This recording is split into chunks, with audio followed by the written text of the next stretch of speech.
Ideas are worthless. Now, it's not completely untrue. Ideas are not worth, anything on their own. For one thing, it has to move you. It has to be worth your time. Now, personally, I have a diary just full of years of ideas, and they get triaged up into a pyramid shape, most of them not making the cut, few bubbling up to the very top, but then they're still not worth anything on their own. I mean, you got to have the self-discipline and the drive to execute the move. And then sometimes that means moving through a pretty steep learning curve. The idea is really kind of like, it's like it's not yours. It's like there's just stuff floating out there in the ether and you're running around like SpongeBob SquarePants or something with what do you call it? Well, I don't remember what SpongeBob calls his thing, but it's, a butterfly net. You're catching butterflies, and what matters is what you do with it once you catch it. Now, some of us have, way too many ideas and we get stuck. Like we get caught in this paralysis. Which thing should I do? And I don't know, some people would think of this as a mistake. It's debatable, but it's certainly a mistake I think I made by learning way too many things at a pretty high level. And then after that, I'm questioning which thing should I do after I've already learned all these things. And I know part of the reason for me anyway is I have this fear that what if I choose the wrong thing? And I bet some of you out there nod your head right now. You have way too many interests and everything is so damn interesting, right? Well, there's only so many hours in a day. Hard lesson to learn. Got to trim the fat. And I've been doing much better narrowing things down over the years, but it's still a struggle. And the way I've dealt with it, and I'm still dealing with it, is I trimmed away even things that I really love to do for various reasons, like it's too time consuming, takes too long to do, or it's too expensive, or didn't bring very much value to the world or people around me in some way. And I guess that's the best I can do at this point. My hat's off to those who can eschew those pursuits. They have maybe spent years learning how to do because they found something they really like and they could just drill in on it. Like I've got a friend who's riding a bike across Africa. Now he's been doing this thing for years. Before that, he was a really badass musician and, like a la Juilliard or something. It's amazing to me that they can just be like, nah, I'm not going to mess with any of that stuff anymore. I'm going to just do this thing, and then just spend all their time doing that one thing. Like their pyramid is full of disposable stuff. That's amazing to me. It's not like he could throw a piano on the back and carry it along on his bike. So he had to make a decision. So find what you love. And if you love multiple things, make a pyramid and see what you can get rid of. You might have to drop some things that you really like.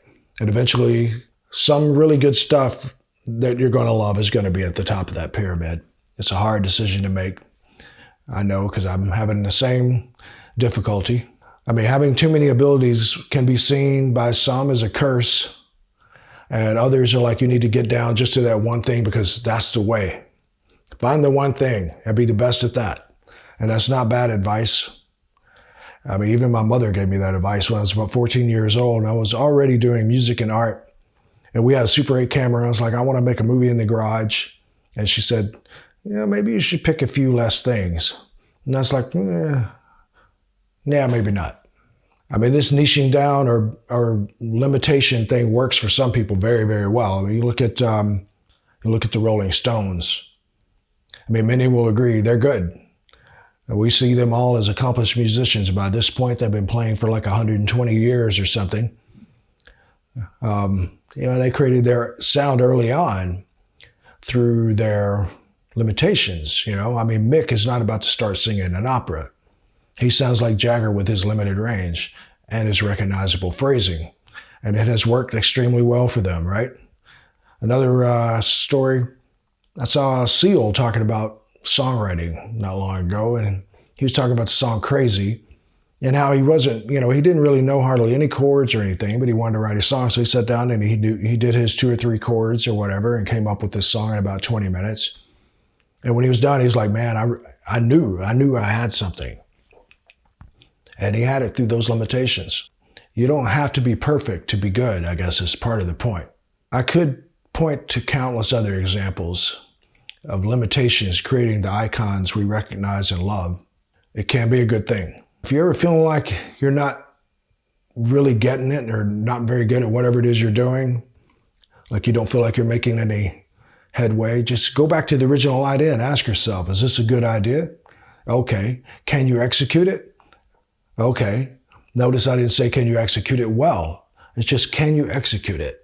Can you get it done? When we're early in that curve, that learning curve, we still need these really good ideas to keep us motivated and keep us energized and interested in whatever it is we're doing while we move through these proverbial 10,000 hours. I mean, we haven't learned what our capacity is yet at this point either. So you could continue to grow and grow and grow and maybe even reach a prodigy level, even though that's rare. It's not even necessary, as I've been saying. These limitations may actually help you. It might be the thing that creates the recognizability or the style. The bottom line is that you have to keep going and you have to be passionate about the things you're doing. And in order to do that, you have to have really good ideas to keep you motivated and interested in the entire process. Let me hear your thoughts down below about this particular subject. I mean, it's something I think about a lot because I struggle with it. All right? So I'll see you in the next one. Until then, check out this other video that I'll post up here. All right.